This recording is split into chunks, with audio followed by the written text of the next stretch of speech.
Sur la réunion, qui est en fait, là, hein, en ce moment, donc le ministre, y participe. C'est, un format, qui est, très, similaire à la réunion menée par notre chef d'état-major, des armées, la semaine dernière exactement, 35 pays, qui ont, qui sont, ensemble, pour aider les navires à sortir du détroit. Notre objectif de fond, c'est bien sûr, de débloquer, le détroit et de rétablir cette liberté de navigation. C'est ce que le président a dit dès le, début, du conflit et nous agissons avec nos partenaires, je vous ai dit, à la fois par les démarches diplomatiques initiées par le président de la République, par les différents, ministres et au niveau du chef d'état-major des armées également la semaine dernière. Aujourd'hui, cette réunion, eh bien, elle se tient, cette réunion téléphonique, se tient, en ce moment et elle préparera donc cette réunion, la semaine prochaine qui réunira à la fois les partenaires, du G7, et les partenaires, du Golfe sur ce même, thème, c'est un très bon exemple de coopération, de bonne coopération, franco, britannique, je dirais. Sur le G7, pays du Golfe? Je pense que ce sera oui, oui, ce sera, effectivement, en VTC. Ensuite, sur votre seconde question. Être ami, bah, c'est se dire aussi, les choses, honnêtement.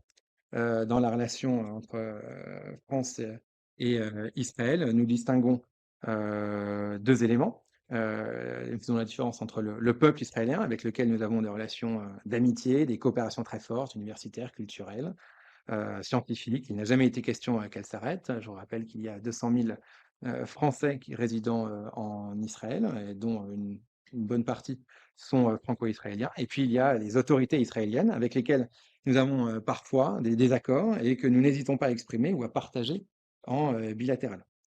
Heu, mais nous avons toujours, choisi de maintenir, ce dialogue, même lorsqu'il nous a été reproché, par exemple, la démarche, de reconnaissance de l'État de Palestine, qui n'est pas et qui n'a jamais été un acte contre l'État d'Israël et au contraire, c'était le fait d'aller dans l'intérêt de long terme, une mesure qui s'inscrivait dans l'initiative diplomatique globale dont l'une des priorités était aussi la sécurité d'Israël et son intégration dans son environnement, régional.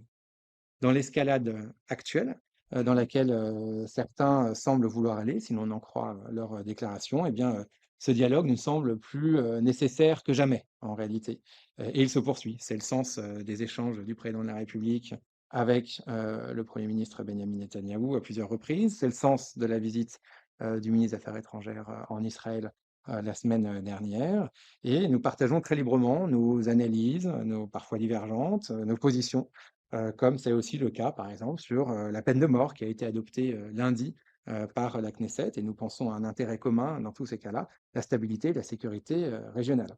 Nous avons, un élément aussi, de toute façon, que vous avez en tête, mais nous sommes attachés indéfectiblement à la sécurité, d'Israël. Nous estimons que, cela dit, que plusieurs des orientations du gouvernement actuel ne concourent pas aujourd'hui à bâtir, la paix ou la stabilité poursuivre, la France condamne avec la plus grande fermeté, en réalité, déjà les attaques contre la FINUL ayant causé, la mort de 3 soldats indonésiens. Ce n'est pas votre question, mais c'était aussi des éléments qui se sont, déroulés dimanche et lundi et qui ont fait aussi 3 blessés, dans le contingent. La France renouvelle ses condoléances aux familles, des casques bleus tués et sa solidarité notamment à l'Indonésie, dont, ces soldats, étaient issus. Et nous condamnons, absolument également, les intimidations absolument inacceptables, contre notre contingent, effectivement, le week-end, dernier. Et cela a été signifié très, fermement à l'ambassadeur, d'Israël en France lundi, au Quai d'Orsay. Ces incidents s'inscrivent bah, je Le fait que les soldats israéliens ont pointé leurs armes contre le chef d'état-major de la FINUL. Je Voilà, je c'est rentre je cet rentre incident. pas, Donc, je rentre pas dans le détail, merci. des choses, mais je vous confirme, qu'il y a effectivement eu ces intimidations. Ces incidents, en réalité, ils s'inscrivent, dans un cycle de multiplication et c'est ça aussi qui nous inquiète, de multiplication et d'aggravation des attaques contre la force et contre. On a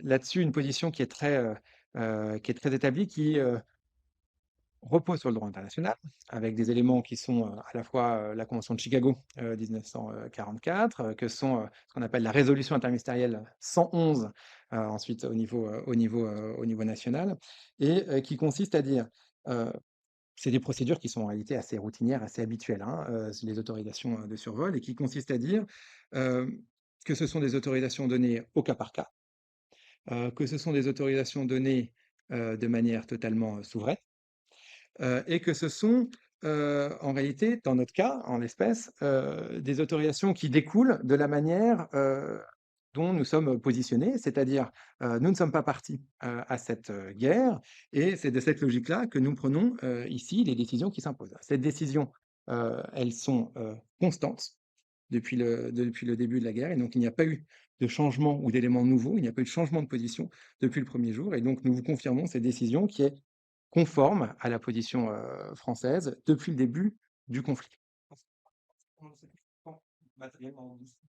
Voilà, donc après, je ne vous dis pas plus sur ces éléments. Une bonne partie sont couverts par la sécurité nationale, mais ces décisions, elles sont à la fois routinières, elles sont prises sur la base du droit international, et elles sont souveraines au cas par cas. S'agissant de la guerre, nous avons toujours dit qu'elle avait été prise seule, sans nous, et qu'elle était en dehors du droit international et que nous ne pouvions pas l'approuver. Notre posture là-dessus, elle est d'être.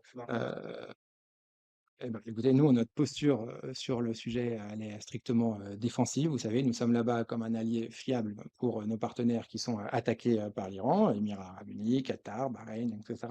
Nous sommes là pour le rétablissement de la liberté de navigation. C'est pour ça que nous avons aussi eu un déploiement extrêmement important, notamment du porte-avions Charles de Gaulle, de porte-hélicoptères, de frégates, etc.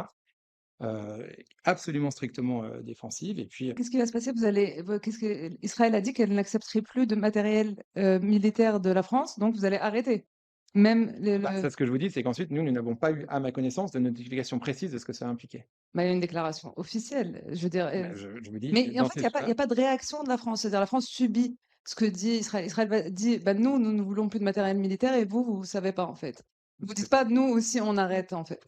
Enfin, là, on arrête. vous pouvez décider d'arrêter ces livraisons, On a puisque pris étant note de donné ça. que vous Je êtes vous dis encore une fois, contesté dans votre pris votre point. décision souveraine de ne pas laisser les avions transiter, c'est quand même étonnant de ne Non, pas réagir. bah, Pas de moi, je vous réaction. dis qu'à ce stade, nous n'avons pas reçu de notification officielle de D'accord. ces éléments.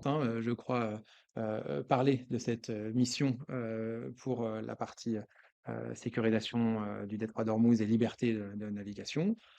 Et depuis, il y a eu beaucoup de démarches diplomatiques qui sont toujours un peu compliquées à expliquer parce que publiquement, j'entends, parce que il s'agit de démarches, d'explications, etc. Donc là, c'est un élément, c'est une coalition qui est, c'est pas une coalition, je veux dire, c'est un effort anglais en ce moment qui est en train de se faire et qui, encore une fois, prépare la décision, la réunion du G7 des affaires étrangères la semaine prochaine. Et ça a par ailleurs été, ça fait partie des éléments qui ont été discutés lors de la ministérielle des Vaux-de-Cernay la semaine dernière. Donc, si c'est une initiative franco-britannique, vous avez les mêmes positions, en Bah, principe. cette mission, elle ne peut être que une fois que la partie intense des bombardements sera derrière nous, parce qu'encore une fois, nous considérons comme totalement irréaliste une opération de vive force dans la région quand vous avez environ 1000 km de côte à sécuriser.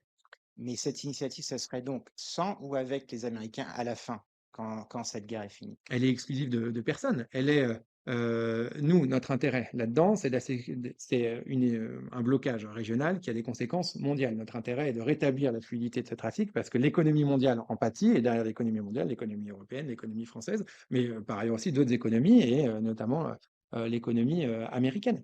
Donc notre but, c'est d'avoir de l'impact et des résultats, c'est-à-dire le rétablissement de cette fluidité du trafic, mais dans la limite qui est que nous ne serons jamais dans la volonté de faire une libération de ce détroit par vive force.